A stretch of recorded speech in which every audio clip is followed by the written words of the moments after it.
And everybody, it is your host, the man himself, Christopher Renne. This is the Chris Renne Show. This is episode 32, Correctamundo.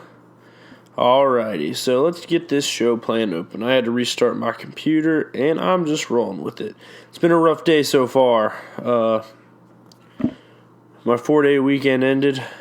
No Friday classes into Martin Luther King Monday. A lot of snow. And that lot of snow led to a lot of pain this morning. I was walking to class and proceeded to slip on some ice. And everybody saw it. It was what we'd call Weeto Embarrassingo. It was a lot of fun, though. Good slip. Got the first one out the way this winter. A lot of people saw, though, so I'm known as the guy who slipped today. I slipped pretty hard. I didn't hit my head. I twisted so I wouldn't land on my backpack and proceeded to walk to class. I almost didn't go to class after that, but I did. All right, so my intro today. Usually I do more about my prior week, but we don't need to discuss my prior week this week. Tom Brady is a bad man. The self-proclaimed baddest mother effer on the planet, as he told reporters. A reporter. 5 Super Bowls. Absolutely one of the clutchest athletes to ever grace a competitive sporting field. There's not much you can say against Tom Brady. I know there's the argument he's a system QB, but at the end of the day, Tom Brady is the system. Watching the game, a lot of people find the Patriots to be a polarizing figure. You either love them or hate them. I was tired of all this Chiefs talk and anointing them king, and as a lot of you know, my prediction throughout the year has been Tom Brady's probably still going to end up in the Super Bowl and win it this year. And I think that's going to ring true. I don't think the Rams are ready for the stage. They won in the NFC. Took a gift from God. And they have the best kicker in the NFL currently in Zerline. So a gift from God and the best kicker really translates well in the NFL. Didn't help in the overtime. I'm going to talk about the Saints-Rams later. I'm going to talk about the Patriots-Chiefs game more in depth in a little bit. And I'm going to give my Super Bowl prediction this week. And I'll talk more about the game in-depthly and a preview for it with players and what to watch for in the game. And we'll probably do a fun prop bet segment next week, so look forward to that. Moving forward, though, my introduction, Tom Brady is the baddest mother effer on the planet. If any of you saw what he was wearing in the pregame, go, and if you didn't, go check out Pints at the Round Table 1 on Instagram. We posted that picture. We posted the image of his outfit on the internet, on the line, on the Instagram. So we got that rolling. Go check that out. It's actually pretty funny. Very Gentleman's Quarterly, or GQ, as most people know it. He showed up in a fur coat. I'm pretty sure it was made by UGG. Had to be. UGG sponsored. The UGG sponsored guy came in. The game itself. Tom Brady put on a clinical performance when it mattered. And a lot of people are coming at the Patriots with the claim that the NFL is rigged. The NFL isn't rigged. The Chiefs made mistakes late. The roughing the passer penalty was a little bit of a ghost penalty, but when you have 12 back there, anything close to the face is probably going to get called. He missed. They got a second chance. D Ford lined up offsides after the ball went through Gronkowski's hands. A lot of sports talk. People are embarrassing themselves by contradicting this greatness that Tom Brady showed. And, you know, one thing with luck, and whether you believe in luck or not, a lot of the time, the greatest people in the world are a little lucky. Once again, Tom Brady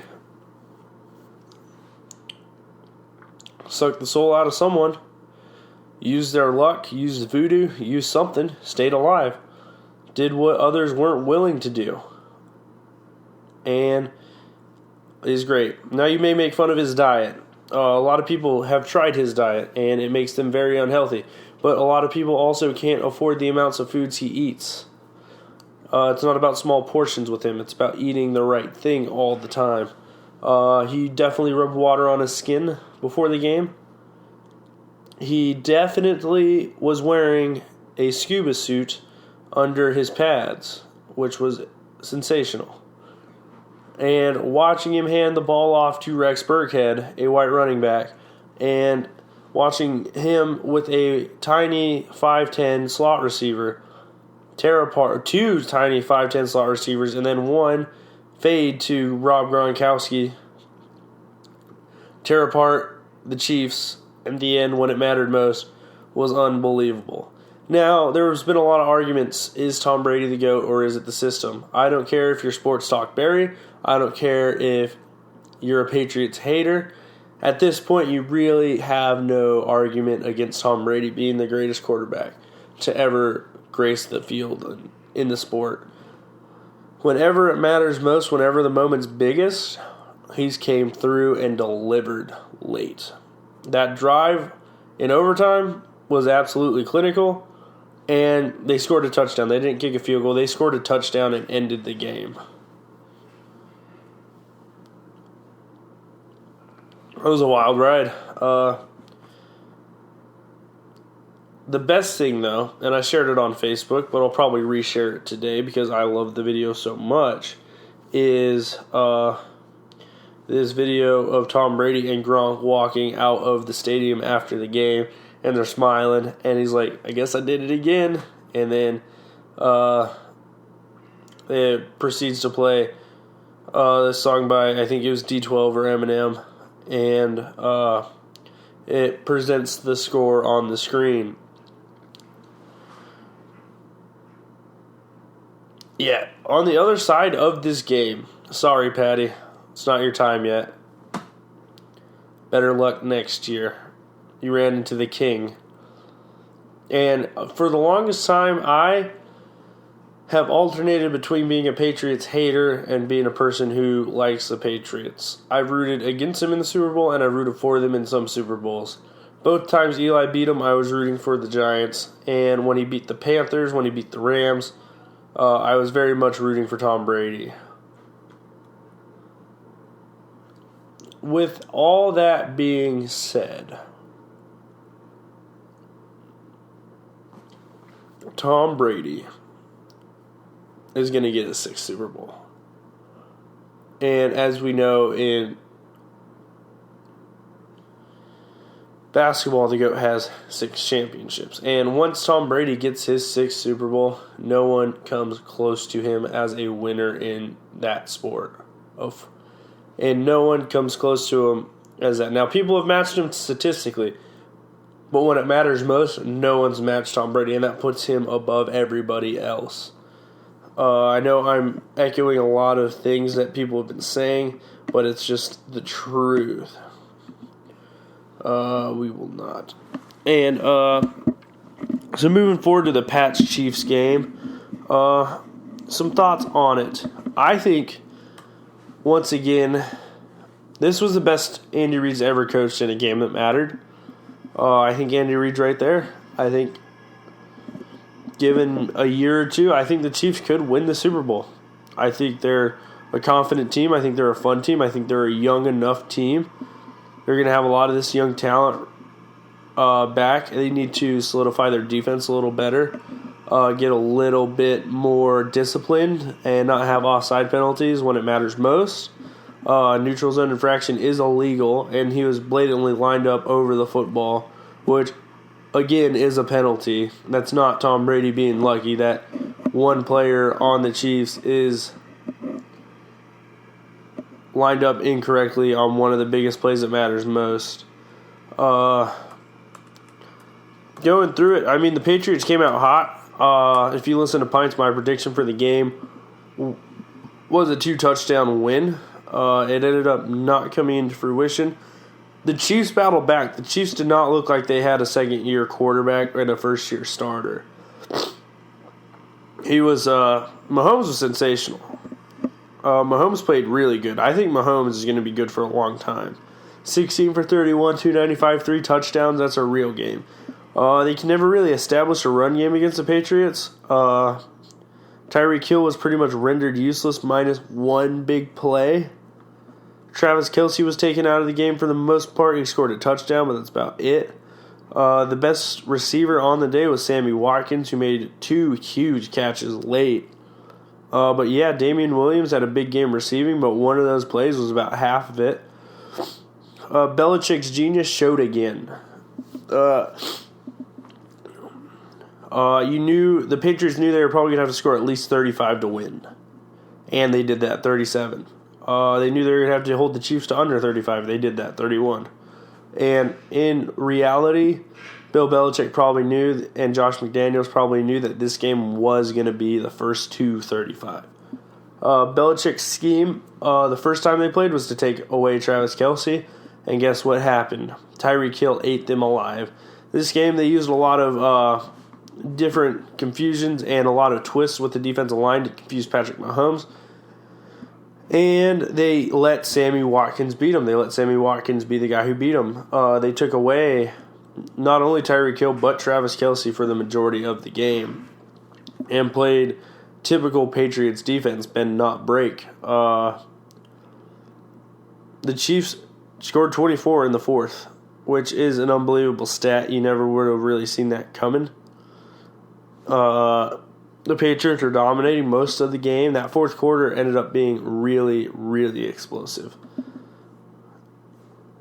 The Patriots really controlled the tempo until then, and a couple explosive plays later and a few penalties later, the Chiefs took advantage of it. Sorry. Pulled the Stephen A. Smith right there. That's on me.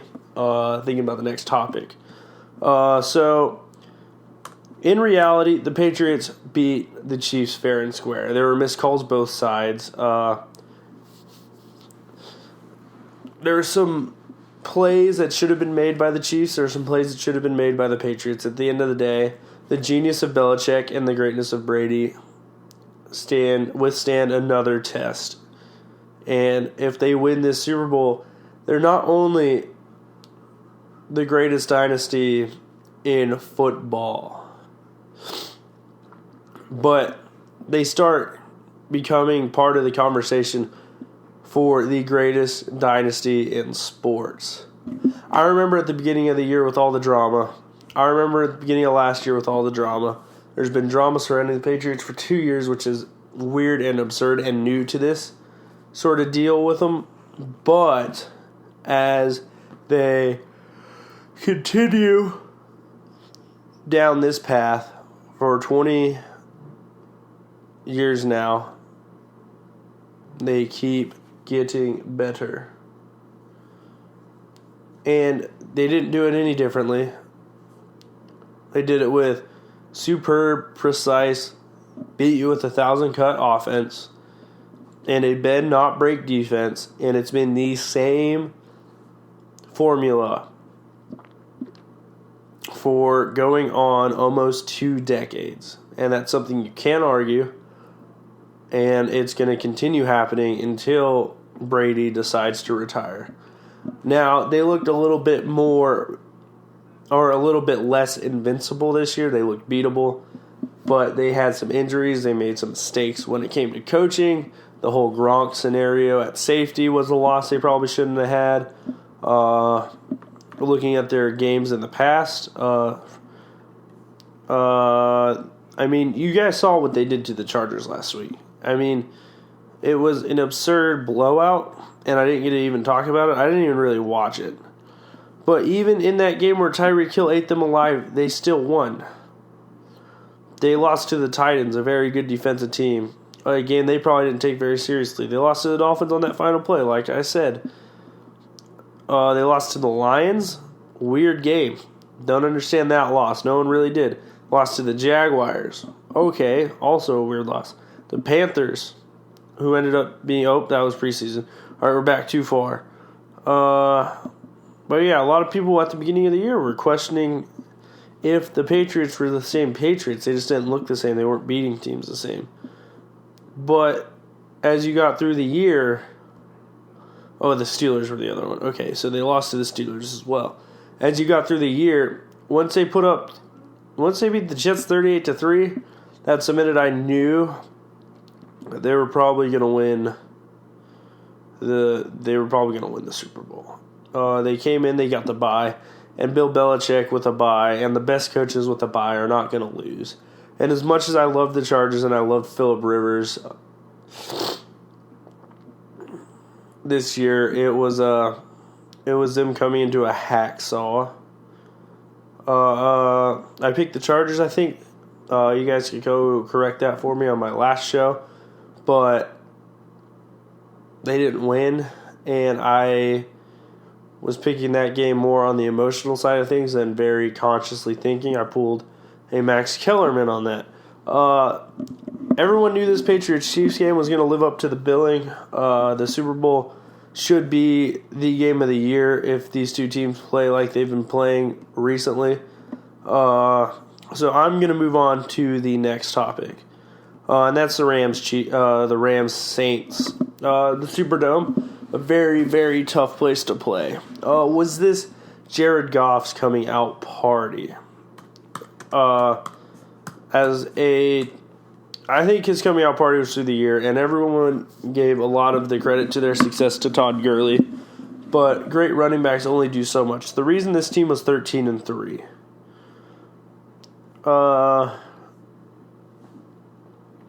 was not because of Todd Gurley, even though Todd Gurley helped. It was because they had a quarterback who could make every throw and was very accurate and delivered.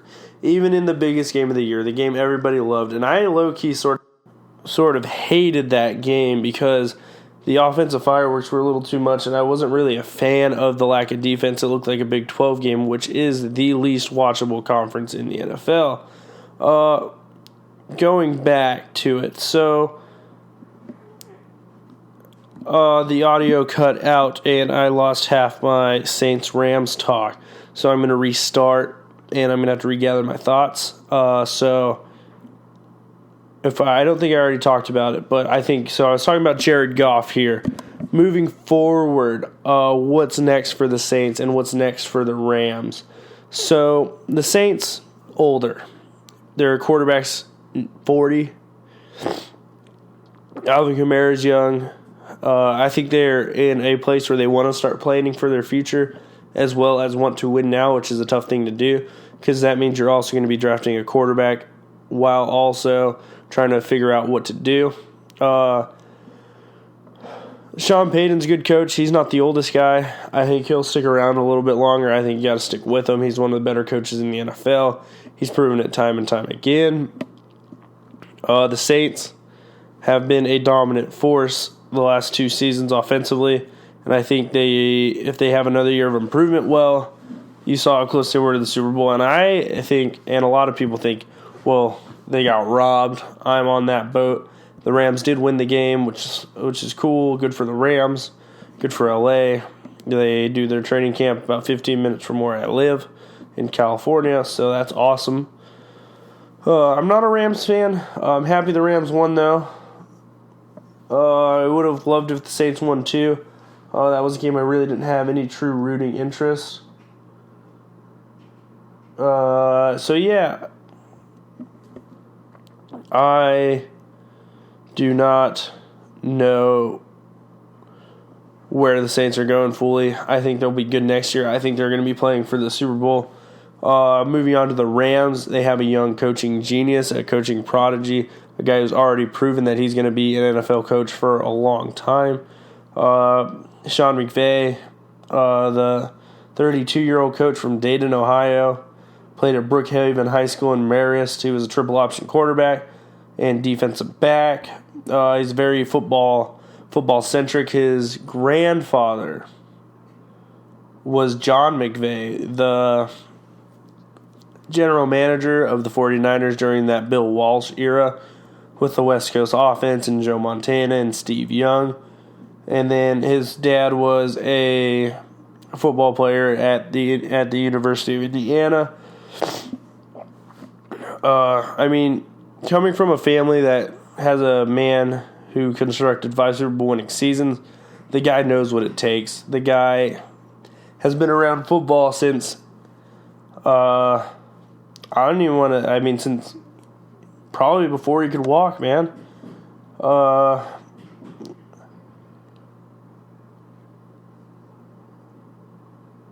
He comes from a football family. He was the youngest coach in NFL history, and he's going. And as I was talking about previously, the Rams have found their quarterback in Jared Goff. He's come up huge. They have one of the most complete running backs in the league. I'd probably for sure put Todd Gurley in my top 3. It's probably Gurley, Zeke, and I don't even really have a top 3, so my top 2. Gurley and Zeke, I think, are the 2 best running backs in the NFL. I think a lot of the running backs are by committee now. I think a lot of people pop off and then kind of disappear the following year. Why? Don't know. So the Rams are going to be fine for a long time. They're young. The only thing that worries me about their future is something, I guess I'd say the thing that worries me about their future is the amount of money they spend on the defense. But as we've seen, Marcus Peters terrible, and they have a guy who's better than him that they've drafted and accumulated naturally. Signing Ndamukong Suh, although he's not the same player, he still makes a difference from a leadership standpoint. And having the best defensive tackle in Aaron Donald, who is an absolute mesmerizing machine. He's a guy who's 275 pounds, freakishly fast, freakishly explosive. The dude has a six-pack. It's scary. I think the Rams are set for a long time. I think the Saints are set for the next couple of years. I think the Rams are probably set for the next decade, and they're going to be a team competing for the Super Bowl every other year. In the NFC, I think the next 3 or 4 years are going to be the Eagles, the Saints, the Rams are going to be the 3 teams mostly in competition. They've all got really good quarterbacks. They've all got really good roster construction. They have a good mix of veterans and young talent. I think the Cowboys are a team that can stay in the hunt quite a bit. You always have to watch the Seahawks with Russell Wilson. Russell Wilson's probably the most underrated quarterback in the NFL. So those teams, I think, but the 3 are the Eagles, the Saints, and the Rams to watch the next couple of years. Injuries aside, I think if they stay healthy and keep their rosters intact, those will be the 3 teams in the NFC competing for the Super Bowl in the next couple of years. So there was a major thing that happened at the end of the game that probably cost the Saints the win and gave the Rams an opportunity to drive down the field, kick a field goal with the best kicker in the league, Greg Zuerlein, for the brand. Shout out to Pat McAfee. The Rams defensive back absolutely annihilated the Saints wide receiver as the ball was coming in the air, and the refs did not call a pass interference.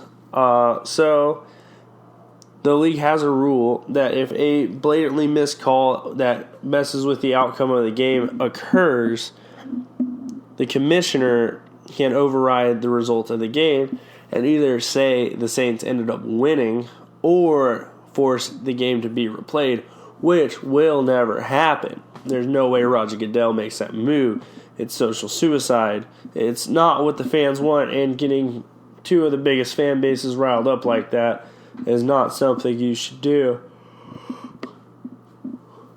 Now, the big talk is, should pass interference be reviewable? Now, that's a good question. I do not think so. But I don't think it should be an automatically reviewed process to keep human error in the game. But if a coach wants to challenge it, I think it should be a challengeable play. So, with 2.5 minutes to go, you'd still be able to challenge that call, and it would be called late. And then under 2 minutes, I think you just let it go unless it's like that. I think there's got to be levels to it. I think it's got to be like the flagrant in the NBA. If you review it, I think you'd have to change the reviewable pass interference from a spot foul to you'd have to have levels to it. I think you'd have like a 5-yard like defensive holding like in college. I think you'd have 15-yard true pass interference also like in college.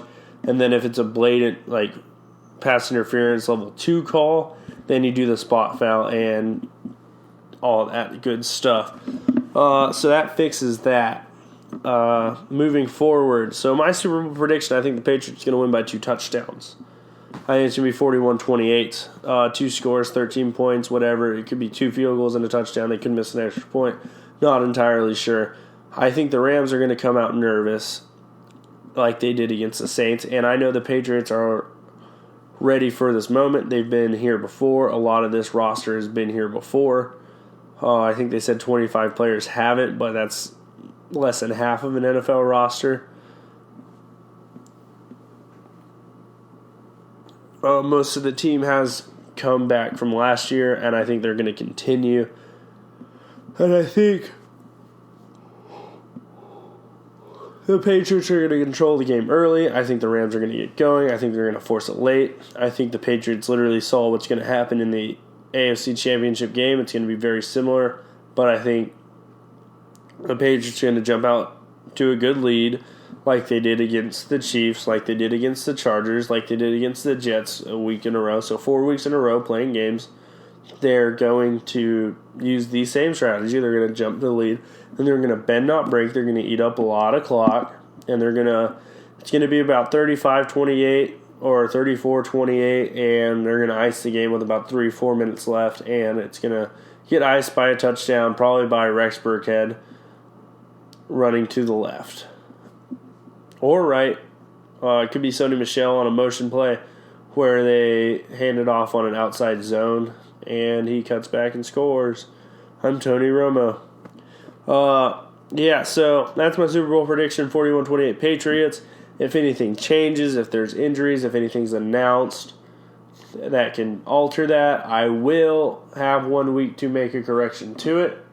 41-28 Patriots is where I'm at now. So we'll continue forward with that in a little bit. I need to take a break real quick. I got to get a Pepsi.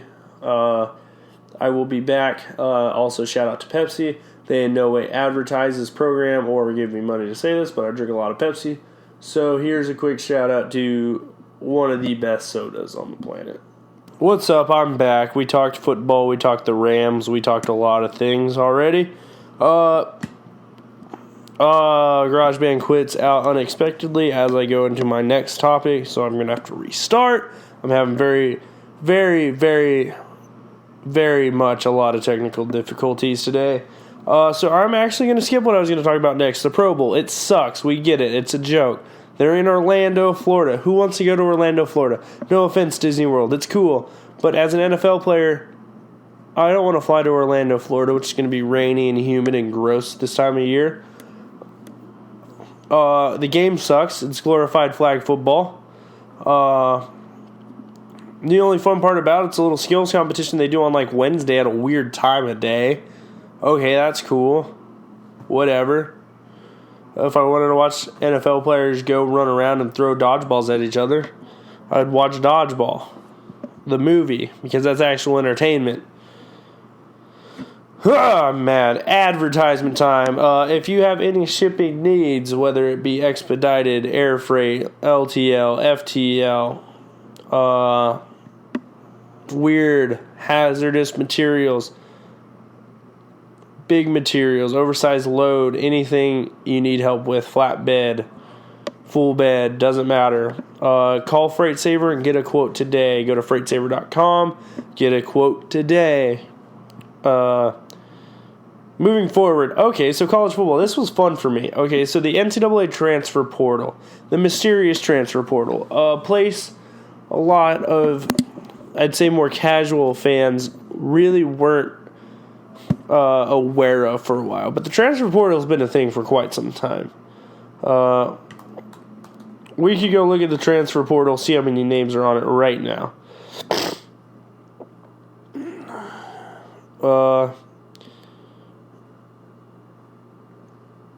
There's a transfer guide, steps to take before you transfer. You got to enter your name in the transfer portal.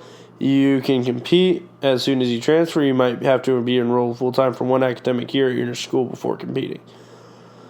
So, I don't have an account with the NCAA, so I cannot look at the transfer portal.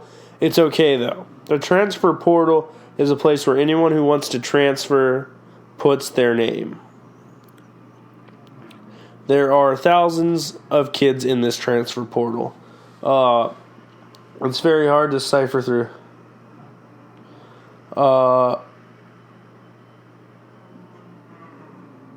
Friends, it's very hard to cipher through. A lot of coaches don't do it. And a lot of players who enter the transfer portal that are highly touted and highly recruited, everyone already knows they're in the transfer portal. So the transfer portal itself has been the talk of the town since Justin Fields has put his name in it. Then Tate Martell put his name in it. Both guys have transferred, and both guys were involved with Ohio State, so it was a story very close to me. Bruce Feldman wrote an article and talked to a coach about it on The Athletic. I think it's a great article. I'll actually probably post a link to it on my Twitter. It's a very good article. I enjoyed reading it. It'll tell you a lot of details about the transfer portal.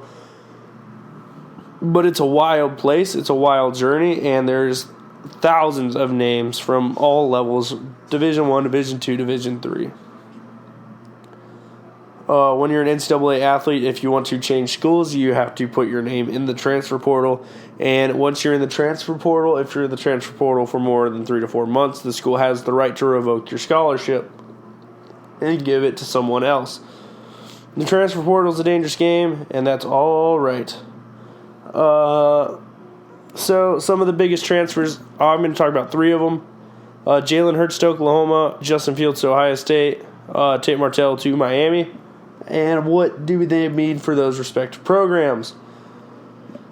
Georgia has recruited extremely well since Kirby Smart took over, and Jake Fromm took over for Jacob Eason, who transferred to Washington, who is now taking over for Jake Browning. So Justin Fields didn't get as much playing time as he wants, and he wanted to compete for a job now. Jake Fromm decided to stay on. Jake Fromm is here another year, and Justin Fields is tired of waiting. You also have the fact that a baseball player made racist remarks towards Justin Fields. All in all, the transfer portal's coming. It's a big thing. It's a big thing. Transfers are a very big part of the modern college football landscape. Justin Fields is going to change the outlook of the Ohio State quarterback room for the next 2 to 3 years. Justin Fields was a 5-star prospect to the level of Trevor Lawrence, and we all saw what Trevor Lawrence did. I was right about Trevor Lawrence. I was right about Tua Tagovailoa. They're not transfers, but they both played for a championship.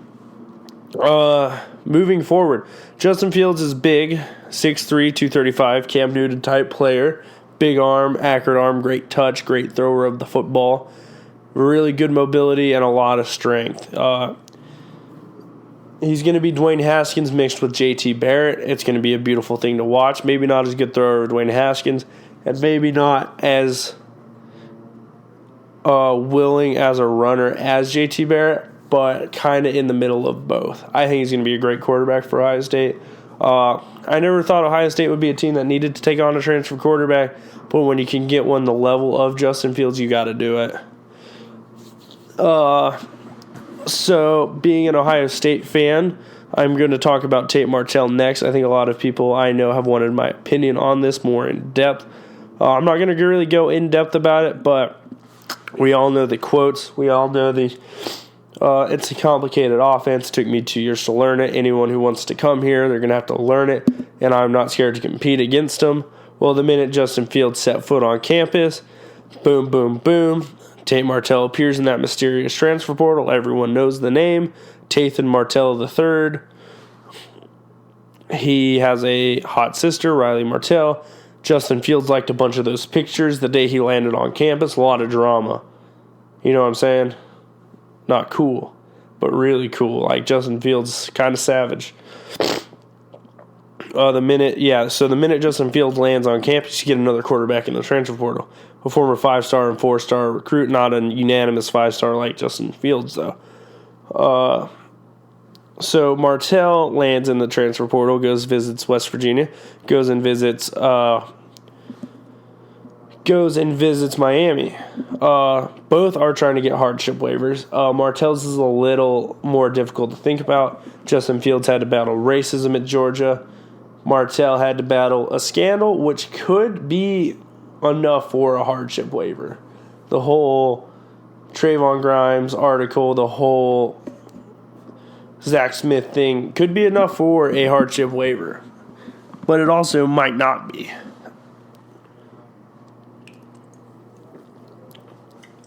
Take that with a coaching change. I think Tate Martell's got a chance to play for Miami this fall. Maybe not. If he could get 2 semesters of course work in, but I think it's a full academic year.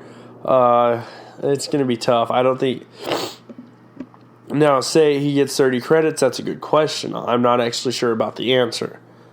So we'll see. That's something to look at. So moving forward, the graduate transfer epidemic is a lot different. And I think that's a great thing. I think it's a way to better some guys' draft stock. I think it's a better way to Jalen Hurts, the perennial sportsman, the most well-liked individual on the planet. I don't think there's a single person in college football who dislikes Jalen Hurts. I think he's a great dude. I think he embodies what a college football player should be, a great role model and a great person and a great teammate and a great competitor. And I think Oklahoma got a really great leader to take over for Kyler Murray and take over for Baker Mayfield and keep that quarterback tradition alive at Oklahoma. Jalen Hurts cannot throw the ball like Baker. Jalen Hurts cannot throw the ball like Kyler Murray. He's a strong runner, not a fast runner like Kyler Murray. I think Lincoln Riley's got a creative way to use all that to their advantage, and I'm excited to see it.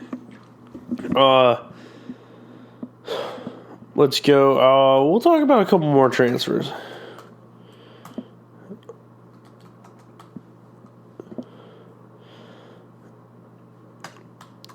You hear me typing? This is called researching during the show. I don't have a research during the show.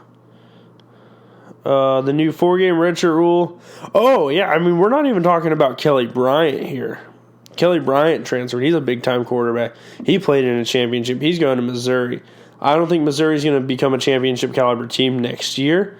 But, I mean, that's crazy. Jalen McCleskey's transferring. Devin Modster, UCLA's transferring. There's a lot of players that enter this transfer portal. And then you look back to the 10 most impactful transfers in 2018. Wilton Speight was one of the biggest leaders in that UCLA program for Chip Kelly. He wasn't the best at Michigan, but he changed sort of the profile at it.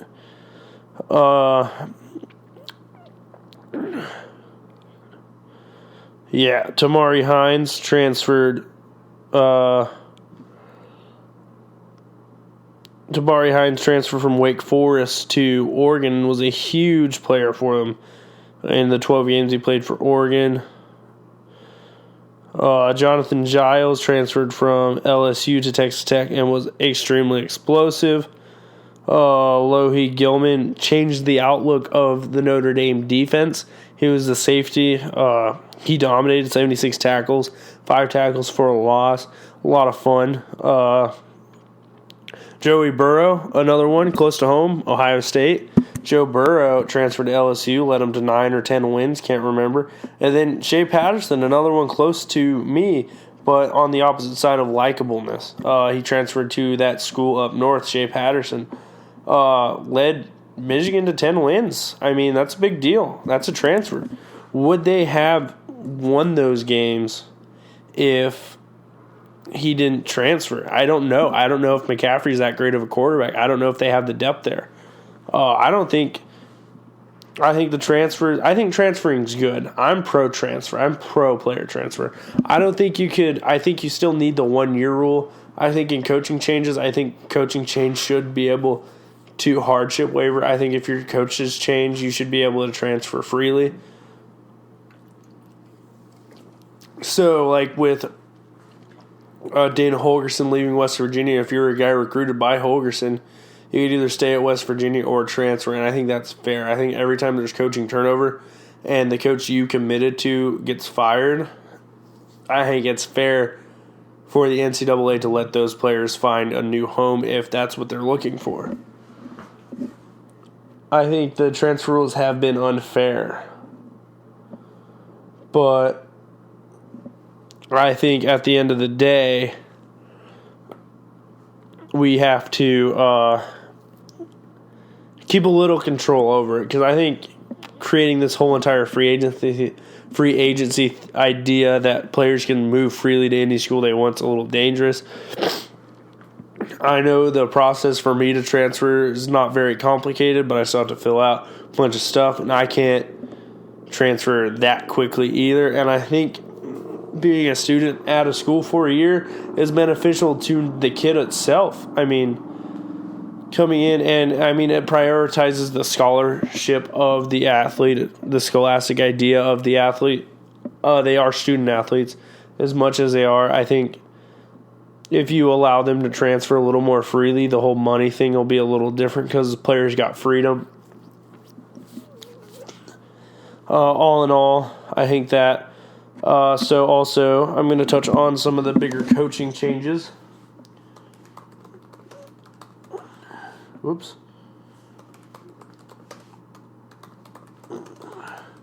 I have to reopen all this stuff that I had because my computer was being a real douchebag.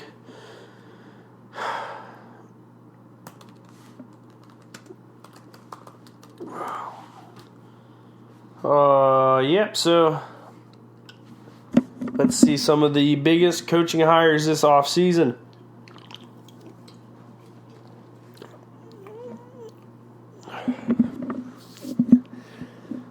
Big schools only. So Manny Diaz got hired by Temple, then goes to Miami. Hugh Freeze got a new job at Lehigh, so he's back in the coaching. Mike Loxley took over for DJ Durkin. A lot of people thought Mike Loxley was going to get Jalen Hurts to come to Maryland. No one's going to come to Maryland. Ryan Day, I already talked about that. Won't talk about it. Purdue kept what's his name? Their coach. We'll look it up later. Scott Scattersfield took Louisville's job. Okay, that's good for him. Wow, Jake Spavital got the job at Texas State. Good for him. Mac Brown. Okay, so that's a weird one. I didn't get this one. Mac Brown coached at North Carolina over 20 years ago. Mac Brown hasn't been a coach in college football for 7 years. And he got forced into retirement by Texas, so there's that. But I think he knows what UNC football is about. He's coached at this basketball school, and I think he, of all people, can get the identity of North Carolina back, and hopefully he's got a young staff with a good coach in waiting for when he retires in the next 3 or 4 years. The same thing goes for Les Miles. He's obviously not near as old as Mac Brown, but Kansas is arguably the worst of the Power 5 jobs, and they're so bad at football. And historically, they have been bad for so long. There's nothing good about Kansas football. So, Les Miles is a little crazy. And I think taking this job is a very big gamble. But if anyone can do it, it's the Mad Hatter, the Grass Eater. It's hard to recruit to Kansas for football. It's a basketball school. It's the same challenges Mac Brown's going to have recruiting.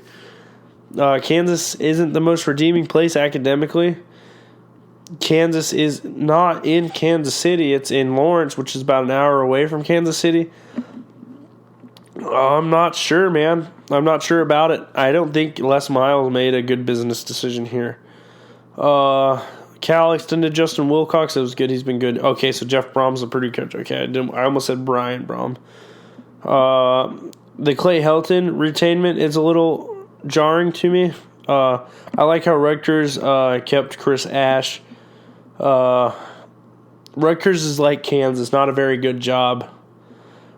He's improved. He's got some wins, seven wins. After starting 1-11, so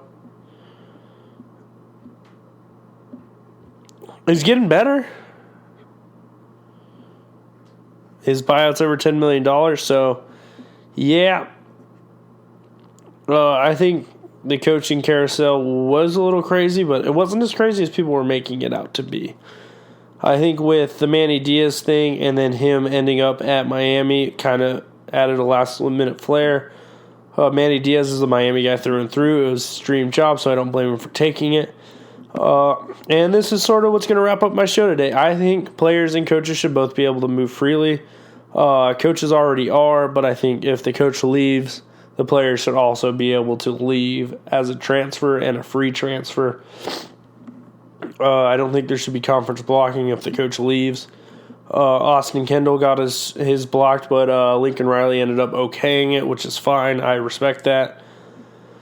And yeah, I think college football is still fun to talk about in the offseason. We'll talk about it a lot. Spring football's coming up, as well as the draft. So those are going to be my next two big things. It's double trouble today. Pints at the Round Table and my show will be released around the same time today. So here's a double header for you. It's going to be a lot of fun today. Go give it a good old listen, and when it's all said and done, like and rate them. Follow me on Instagram at ChrisRenne5 and on Twitter at Chris_Renne. Follow MBasementProd on Twitter and Instagram at MBasementProd. Then follow Pints at the Round Table 1 for some funny memes and show postings. Get to it. Thanks for listening once again. Sorry for the technical difficulties today. I will be back for more next week. Adios, audience.